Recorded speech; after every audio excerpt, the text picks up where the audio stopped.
안녕하세요 여러분, 아키입니다. 오늘은 빌 게이츠의 자서전을 가지고 얘기를 해볼 건데요. 빌 게이츠 소스 코드라는 제목의 책입니다. 한 500페이지 정도 되는 나름 두꺼운 책인데, 일단 이 책에는 빌 게이츠의 어렸을 때부터 마이크로소프트를 설립하기까지의 그런 과정들이 나와 있는데, 자서전이라고 하면 좀 자기 미화도 좀 많을 것 같고 사건을 부풀리고 좀 단점은 숨기고 이렇게 좀 멋들어지게 표장을 잘해서 썼을 것 같다는 이미지가 있잖아요. 물론 그런 부분들이 조금은 나올 수도 있겠죠. 하지만 제가 끝까지 읽어본 결과 우리에게 좀 도움이 되고 교훈 삼을 만한, 그리고 실생활에 적용할 만한 좋은 부분들이 굉장히 많더라고요. 그래서 오늘 여러분들에게 그거를 좀 중점으로 해서 소개를 해드리려고 합니다. 빌 게이츠가 여러분 너드잖아요. 완전 공부밖에 모르고 어디에 빠져들면 정말 미친 듯이 빠져들고, 그래서 오늘 저도 안경을 좀 써봤는데 어떤가요? 일단 빌 게이츠 얘기는 많은 분들이 아실 것 같아서, 그가 살아왔던 과정 속에서 행동했던 거, 생각했던 거, 그런 것들 중에서 콕 집어서 우리에게 적용할 수 있는 부분들을 위주로 말씀을 드려볼게요.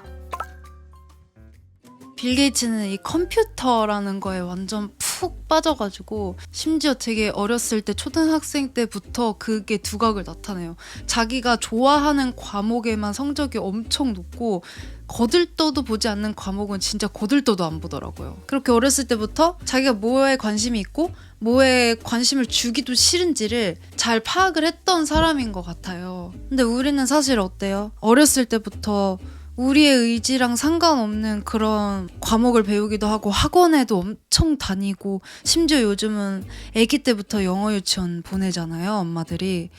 그런 거를 생각하면 정말 뭔가 내 자아가 형성되고 내가 뭘 좋고 싫고 이런 거가 다듬어지기 전에 강제로 뭔가에 노출되는 것 같아요. 그래서 어른이 돼서도 내가 진짜로 원하는 게 뭐지? 이 일이 진짜 내가 하고 싶었던 일인가? 더 근본적으로 가면 난 지금 내가 좋아하는 게 뭔지 알고 있나? 그런 거를 깨닫지 못하는 경우가 많은 것 같더라고요. 혹시 여러분은 어떠신지 한번 생각해보세요. 요즘 내가 좋아하는 게 있었는데 남의 눈치를 보느라 가족의 압박 때문에 좀 좋아하는 거를 포기하지 않았나? 그거를 한번 생각해 보시면서 오늘 이야기를 들어보셨으면 좋겠어요. 오늘은 총 3가지에 대해서 얘기를 해보려고 하는데요. 일단 첫 번째는 내 세계를 지킨다는 것, 그리고 두 번째는 대충대충을 잘라버리기, 그리고 세 번째는 오타쿠적 몰입의 힘, 그리고 마지막으로는 제가 여러분들에게 숙제를 내드릴 겁니다. 자, 일단 첫 번째 주제, 내 세계를 지킨다는 것이 무엇인지에 대해서 한번 얘기를 해볼까요? 여러분, 빌 게이츠가 어렸을 때부터 완전 컴퓨터 덕후였다는 거는 다들 알고 계시죠? 근데 그런 자기만의 세계에 빠져 있다는 것 자체도 중요하지만 주변 인물이 중요하더라고요. 그래서 이 책에 보면 가족 이야기가 굉장히 많이 나오거든요. 거기서 할머니, 엄마, 아빠가 좀 중점적으로 많이 등장을 해요. 엄마가 좀 되게 멋있어요. 리더로 자리 잡기 위해서 굉장한 노력을 하면서도 가족의 규칙, 남편을 챙기는 거, 아이들을 챙기는 거, 이런 게 다 흐트러짐 없이 굉장히 잘 하셨더라고요. 그리고 또 아빠는 그냥 성공이 무조건 중요한 게 아니라 그거보다 더 높은 가치가 있다는 거를 계속 은연중에 아들에게 깨우쳐 주더라고요. 그 모습도 좀 인상이 깊었고, 그다음에 할머니 너무 좋아. 할머니가 포커 치는 방법도 알려주고, 도서관에 갈 때 항상 데려다주고, 책을 이만큼 쌓으면 차에 실어주고, 집에 가서 책 읽게 공간을 마련해주고, 심적으로 지지해주고, 그런 역할을 굉장히 잘하셨더라고요. 그리고 이따가 또 말하겠지만 빌 게이츠가 그 컴퓨터 그 세계에 너무 몰입을 해가지고 규율이나 규칙 같은 거를 좀 못 지켰던 때가 있어요. 그때 이제 할머니가 편지로 뭐라고 하냐면, 이건 379쪽에 나오는 얘긴데요. 네가 훌륭한 재능을 가지고 있다는 것은 너 자신도 잘 알 거다. 우리 모두는 네가 아이디어를 실현하고자 할 때마다 보이는 창의성과 그 근면 성실을 자랑스럽게 생각한다. 근데 중요한 것은 항상 가장 높은 윤리적 기준 위에 서야 한다는 것이다. 네가 기울이는 노력의 각 측면을 모든 각도에서 살펴보는데 최선을 다해야 한다. 이 말이 너무 멋있는 거예요. 항상 가장 높은 윤리적 기준 위에서 내려다봐라 너를. 그리고 네가 지금 노력을 기울이는 각 측면을 이 한 각도로만 보지 말고 모든 각도에서 살펴봐라. 그래야 진정한 네가 객관적으로 보일 것이다. 이 말이잖아요. 이런 편지를 써주는 할머니가 있다는 거, 그런 엄마 아빠가 곁에 존재했다는 것 또한 이 빌 게이츠가 성공했던 여러 이유 중에 무조건적인 하나가 아니었을까 싶어요. 그러니까 여기서 제가 말하고 싶은 건 결국 내가 좋아하는 거를 끝까지 밀어붙일 수 있는 힘은 나한테서만 오는 게 아니라 나를 둘러싼 주변 환경도 굉장히 중요하다. 인생을 살다 보면 내 주변 사람들을 좀 자르게 되잖아요. 진정 나를 위해주는 사람, 나에게 도움을 주는 사람이 있는 반면에 얘랑 정말 친한데 만나면 만날수록 나를 갉아먹는 기분이 드는 사람이 있잖아요. 이제 그런 사람들이랑 점점 멀어지게 되고 그게 어떻게 보면 내 인생에 좀 더 좋은 영향을 끼치지 않을까 이렇게 생각을 하게 되는 거죠. 실제로 그렇기도 하고요. 두 번째 내용은요. 대충 잘라버리기. 솔직히 요즘 SNS라든지 숏폼 같은 게 많이 생기고 있다 보니까 우리가 그런 짧게 그냥 지나가는 거에 많이 익숙해져 있잖아요. 그러다 보니까 우리의 관심사도 그냥 잠깐 머물렀다가 금방 식어버리고 사라져버리는 케이스도 많은 것 같아요. 어떤 영상에서 보고 재밌겠다, 이거 좋아 보이는데 하고 잠깐 관심 가졌다가 또 다른 걸로 관심 옮겨져 가고, 그러니까 뭔가 진득하게 한 가지를 좋아하게 되고 몰두하는 경험이 자꾸 없어지는 거예요. 책도 그냥 이렇게 조금 읽다가 재미없어 이러고 그냥 덮어버리고, 사실 재밌는 책이 첫 시작이 좀 지루한 경우가 있거든요. 그 지루함을 살짝만 견디다 보면 훅 빠져들게 되는 경우도 굉장히 많은데 우리는 그거조차도 못 견디고 그냥 대충 읽고 판단해버리고 덮어버린다는 거죠. 그렇게 되면 우리가 진정 뭐를 좋아하는지 알게 되기 어려울 수도 있어요. 그리고 아마 이런 경험 다들 있을 거예요.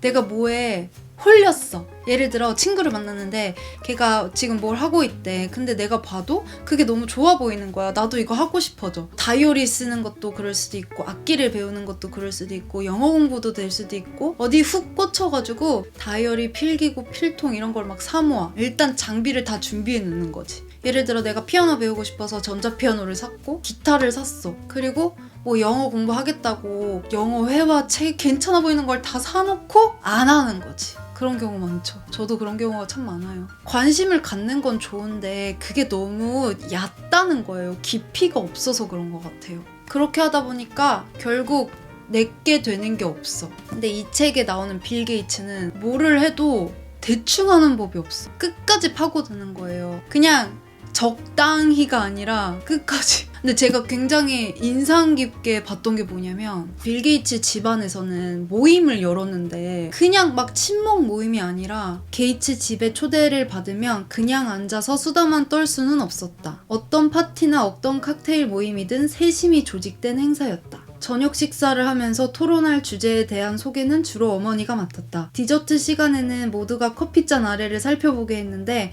거기에 적힌 다른 테이블의 지정 좌석으로 이동하라는 의미였다. 이러한 컵트릭은 아이디어의 교류를 촉진하고 사람들이 새로운 인맥을 쌓도록 돕는 어머니의 방식이었다. 이런 글이 있거든요. 이거는 131쪽에 나오는 글인데 제가 이거를 읽고 너무 좋은 거예요. 저도 집에 사람들을 굉장히 많이 초대를 하는 편이거든요. 근데 초대를 하는데 그냥 단순히 막 수다 떨고 세상 이야기하고 그러지 않아요. 서로 각자 삶에 대한 이야기를 하거나 아니면 같이 영화를 보고 이야기를 하거나 책을 읽고 이야기를 하거나 어떤 주제를 정해놓고 거기에 대해서 토론을 하거나 아니면 아예 일에 대해서 얘기를 하거나 그런 식으로 좋은 모임을 만들기 위해서 생각을 많이 하는 편이에요. 근데 이 빌 게이츠 엄마가 했던 행동을 보니까 너무 공감이 가고 이런 걸 보고 자랐으니까 더 그런 성향이 있었구나 싶더라고요. 그리고 제가 되게 인상 깊었던 거는 빌 게이츠가 초등학생 때부터 이렇게 무슨 숙제를 하잖아요. 어디에 대한 조사, 이런 에세이 같은 거를 쓸 때 그냥 대충 쓰는 게 아니라 할머니 댁에 가면 지하실에 도서관처럼 되어 있었는데 한쪽 벽면 전체가 라이프라는 잡지로 쫙 깔려 있었대요. 그래서 여기 86쪽에 뭐라고 되어 있냐면 학교 보고서나 프로젝트를 준비할 때면 라이프에서 사파를 찾아보는 것으로 시작하곤 했다. 그 잡지를 훑어보면 어떤 구불구불한 길이든 내가 원하는 대로 따라갈 수 있는 기회가 생겼다. 그것은 시사, 유명인, 전쟁, 과학, 미국과 세계의 단면 등을 둘러보는 무작위 여행이 되곤 했다. 그래서 이런 라이프라는 잡지랑 플러스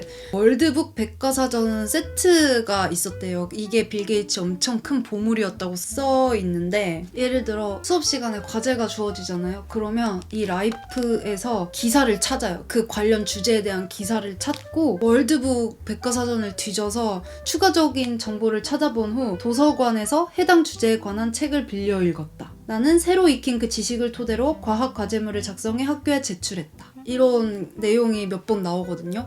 그러니까 그냥 대충대충 하는 법이었고 뭐가 주어졌으면 그거를 여기서 찾아보고 저기서 찾아보고 도서관 가서 쭉 자료조사를 다 한 다음에 그거를 자기 걸로 만들어서 에세이를 쫙 적어서 제출을 했다는 거죠. 근데 우리는 요즘 컴퓨터로 검색해서 찾고 그거를 그냥 조금 다듬어서 제출하고 그러는 경우가 많잖아요. 그래서 이걸 보고 저도 다시 좀 더 어떤 거에 대한 조사, 좀 더 깊이 파고드는 그런 감각을 다시 깨워야겠다. 저도 그런 걸 좋아하는 편이기는 해요. 근데 예전에 비해서 좀 그런 게 요즘 너무 사회가 그런 걸 쉽게 할 수 있게 해주다 보니까 나도 거기에 물들지 않았나 싶더라고요. 그래서 그거를 조금 더 다시 돌아가야겠다. 이 생각을 되게 많이 하게 해준 책이에요. 그래서 결론은 뭐든 대충대충 하지 말고 한번 깊이 있게 끝까지 파고들어보자. 장비만 사모으지 말고 실제로 실천을 해보자. 그래야 그게 진정한 내 것이 될 수 있다.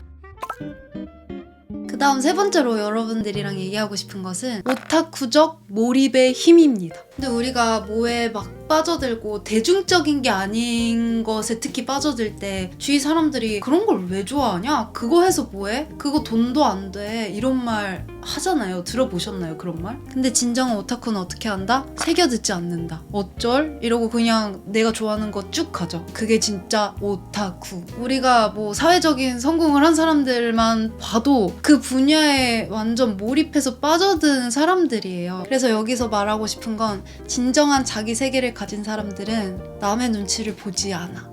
175쪽에 이런 말이 나와요. 내가 지금까지 만난 많은 성공한 사람들은 스스로 선택한 분야와 사랑에 빠진 후 일정 기간 얼마나 열심히 집중적인 노력을 기울여야 했는지 이야기한다. 이 기간이 바로 원초적인 관심이 실제로 실력으로 전환되는 시기이다. 여기서 하고 싶은 말은 몰입하고 내가 사랑하는 무언가를 찾는 것도 굉장히 중요해. 하지만 거기서 끝나면 안 돼. 아까 제가 이전에 얘기했듯이 대충대충 하지 말자 했잖아요. 아무리 좋아하는 걸 찾아도 대충대충 하면 그냥 좋아했었다 하고 끝나버리는 거지. 그러니까 여기서 강조하고 싶은 것은 사랑에 빠진 후에도 일정 기간 동안은 굉장히 열심히 거기에 주의를 기울이고 노력을 해야 실력이 생긴다는 거예요. 좋아하기만 해서 뭐예요? 거기에 대한 진정한 실력이 받침이 될 때 우리는 그 사람을 존경하게 되죠. 좀 엉뚱한 면 하나 더 말씀드리고 싶은 게 빌 게이츠가 언제였지? 고등학교 때인가? 엄청 공부에 빠져있는 그런 범생이 느낌을 주기 싫어서 교과서를 2권씩 구입했대요. 하나는 학교에 두고 하나는 집에 둬서 학교에서 교과서를 가지고 집에 안 가는 애로 인식을 시킨 거지, 친구들한테. 아, 쟤는 공부도 잘 안 하는데 복습도 잘 안 하는데 어떻게 저렇게 시험을 잘 보지? 이런 인상을 심어주고 싶어서 그렇게 했다는 일화도 있고요. 그리고 또 한 가지 재밌는, 좀 따라해보면 재밌을 것 같은 게 있는데 에필로그에 나와요. 479쪽에 가족 별장이 있었는데 주기적으로 혼자 그 별장에 가서 Think Week라고 해가지고 생각 주간이라는 이름을 붙인 거예요. 그래서 그 주간에는 혼자 그 별장에 가서 아무런 방해도 받지 않는 가운데 7일 내내 책이나 기사, 논문을 탐독하며 내가 배워야 한다고 생각되는 무엇이든 집중적으로 학습했다 라고 적혀 있어요. 저도 예전에 부산에 가가지고 2박 3일 동안 한 호텔에 머물면서 혼자 계속 글 쓰고 책 읽고 글 쓰고 책 읽고 한 적이 있거든요. 굉장히 좋았던 기억이 있어요. 오늘 영상도 재밌게 보셨나요? 재밌게 보셨다면 제가 숙제를 하나 내드릴게요. 댓글에 적어도 되고 여러분만의 기록 공간에 적어도 좋으니까 내가 진정으로 외부 사람들의 그런 압박이라든지 그런 눈치 하나도 없이 정말 내가 좋아하는 게 뭔지 한번 적어보시고 내가 지금 그 좋아하는 일을 하고 있는지 일로서 아니어도 돼요. 취미로서라도 그 일을 발 담그고 있는지 한번 생각해 보시고 어떻게 하면 내가 그 내 세계를 단단히 만들 수 있는 몰입을 할 수 있는지도 한번 적어 내려가는 거 숙제. 그럼 또 다음에 재밌고 유익한 영상으로 돌아오겠습니다. 그럼 좋은 하루 보내세요.